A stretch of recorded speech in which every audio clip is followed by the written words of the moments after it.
किसी छोटे से शहर के रेलवे स्टेशन पर एक युवक रहता था जिसका नाम था रमेश। रमेश की जिंदगी का अधिकांश हिस्सा उस स्टेशन के आसपास ही बीतता था।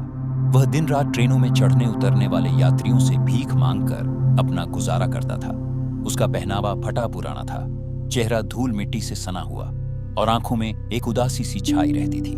स्टेशन के कोलाहल में उसकी आवाज गुम हो जाती थी जब वह हाथ फैलाकर यात्रियों से कहता, बाबू कुछ दे दो, भगवान तुम्हारा भला करेगा। कोई उसे 2 रुपए देता, कोई 1 रोटी और कोई उसे अनदेखा कर चला जाता। लेकिन रमेश की जिंदगी में एक दिन ऐसा आया जिसने उसकी सोच और उसका भविष्य हमेशा के लिए बदल दिया। वह एक ठंडी सर्दियों की सुबह थी।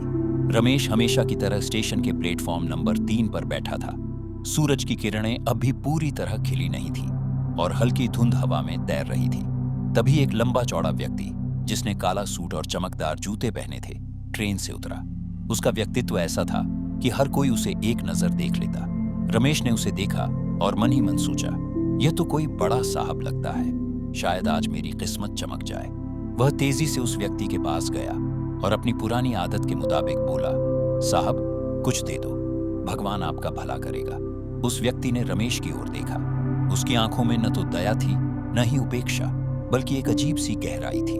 उसने रमेश से कहा, तुम हर दिन यही करते हो, सिर्फ मांगते हो, क्या तुमने कभी किसी को कुछ दिया है?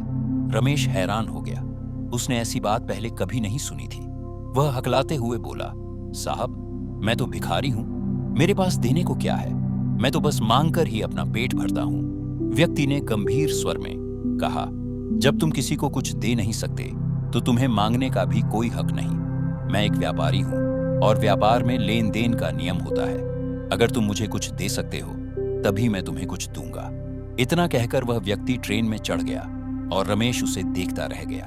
ट्रेन धीरे धीरे स्टेशन छोड़कर चली गई, लेकिन उस व्यक्ति की बातें रमेश के दिमाग में गूंजती रहीं। रमेश उस दिन खाली हाथ स्टेशन के एक कोने में बैठ गया। उसका मन बार बार उस व्यक्ति की बातों पर अटक रहा था।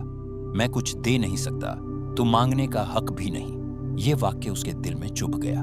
उसने सोचा, वह साहब ठीक कह रहे थे, मैं हर दिन मांगता हूं लेकिन बदले में क्या देता हूं? कुछ भी तो नहीं। लेकिन मैं भिखारी हूं, मेरे पास देने को क्या है? रमेश का मन बेचैन था। वह रात भर सोचता रहा। उसने अपनी जिंदगी के बारे में विचार किया।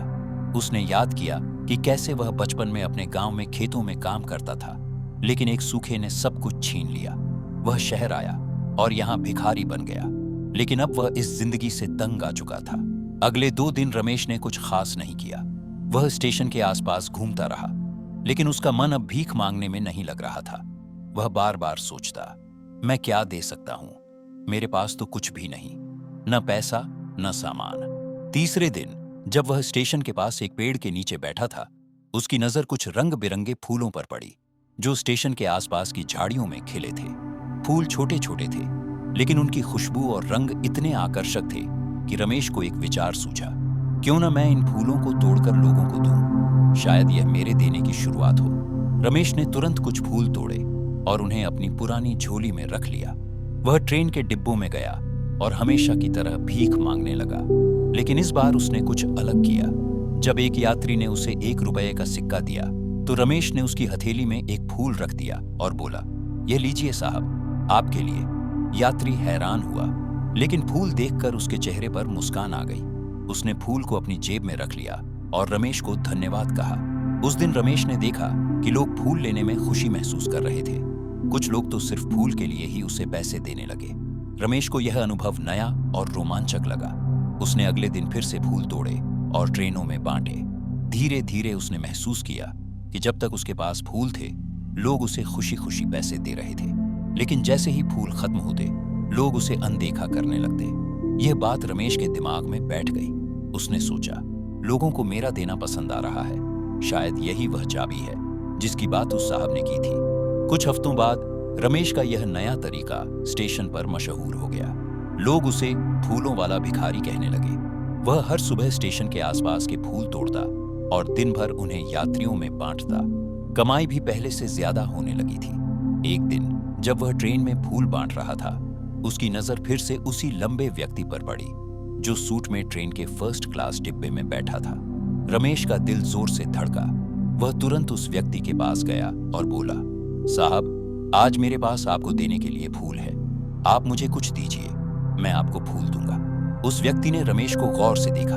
उसने अपनी जेब से कुछ पैसे निकाले और रमेश को दिए। रमेश ने बदले में उसे 2 फूल दिए।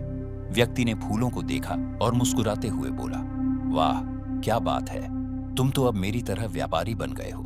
यह सुनकर रमेश का सीना गर्व से चौड़ा हो गया। वह व्यक्ति फूल लेकर अपनी मंजिल पर उतर गया, लेकिन उसकी बात रमेश के दिल में उतर गई। उस रात रमेश ने बहुत सोचा।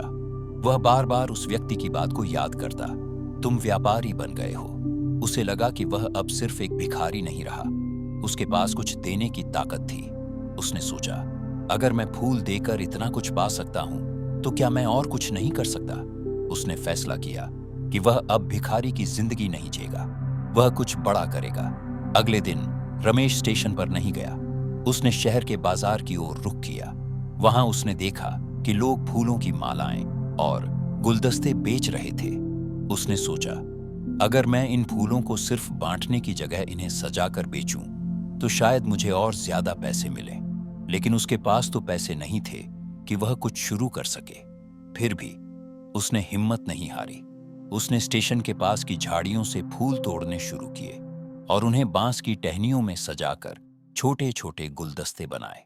वह इन्हें बाजार में ले गया और सस्ते दामों पर बेचने लगा।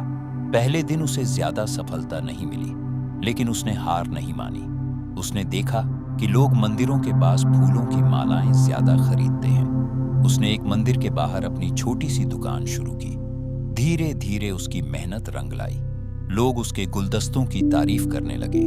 उसने अपनी बचत से कुछ और फूल खरीदे और अपनी दुकान को बढ़ाया। 6 महीने बाद रमेश की जिंदगी पूरी तरह बदल चुकी थी। वह अब एक छोटा सा फूलों का व्यवसाय चला रहा था। उसने एक छोटी सी दुकान किराए पर ली थी और शहर के कई मंदिरों में फूलों की सप्लाई शुरू कर दी थी। उसने 2 लड़कों को अपने साथ काम पर रख लिया था, जो फूलों को सजाने और बेचने में उसकी मदद करते थे। रमेश अब फटे पुराने कपड़ों में नहीं, बल्कि साफ सुथरे कपड़ों में दिखता था। उसकी आंखों में अब उदासी नहीं, बल्कि आत्मविश्वास की चमक थी। एक दिन रमेश को किसी काम से दूसरे शहर जाना था। वह स्टेशन पर ट्रेन का इंतजार कर रहा था। तभी उसकी नजर उसी लंबे व्यक्ति पर पड़ी जिसने उसे प्रेरणा दी थी। वह अब सूट बूट में था, लेकिन उसका आत्मविश्वास पहले से कहीं ज्यादा था। वह उस व्यक्ति के पास गया और बोला, साहब, क्या आपने मुझे पहचाना? वह व्यक्ति हैरान होकर उसे देखने लगा। उसने कहा, नहीं, शायद हम पहली बार मिल रहे हैं। रमेश मुस्कुराया और बोला, मैं वही भिखारी हूं जिसे आपने बताया था कि बिना कुछ दिए मांगने का हक नहीं, और दूसरी बार आपने मुझे कहा था कि मैं व्यापारी बन गया हूं। आपकी बातों ने मेरी जिंदगी बदल दी। वह व्यक्ति आश्चर्यचकित हो गया। उसने रमेश की कहानी सुनी और बोला, तुमने साबित कर दिया कि इंसान अपने दम पर कुछ भी हासिल कर सकता है। तुम अब सचमुच एक व्यापारी हो। दोनों ने एक दूसरे से हाथ मिलाया और रमेश की आंखों में गर्व के आंसू थे। रमेश की कहानी यहीं खत्म नहीं हुई। उसने अपने फूलों के व्यवसाय को और बढ़ाया। उसने शहर के बड़े बड़े आयोजनों में फूलों की सजावट का काम शुरू किया। उसने अपने गांव के कुछ लोगों को भी रोजगार दिया। वह अब न सिर्फ एक व्यापारी था, बल्कि एक प्रेरणा बन चुका था। लोग उसे फूलों वाला व्यापारी कहते थे। उसकी कहानी स्टेशन पर आने जाने वाले यात्रियों के बीच चर्चा का विषय बन गई थी। रमेश ने कभी पीछे मुड़कर नहीं देखा। उसने सीख लिया था कि जिंदगी में कुछ पाने के लिए कुछ देना पड़ता है, और यह देना सिर्फ पैसों का नहीं, बल्कि मेहनत, लगन और आत्मविश्वास का होता है। उसकी कहानी उन सभी लोगों के लिए एक सबक थी जो सोचते हैं कि उनकी किस्मत में कुछ नहीं बदल सकता।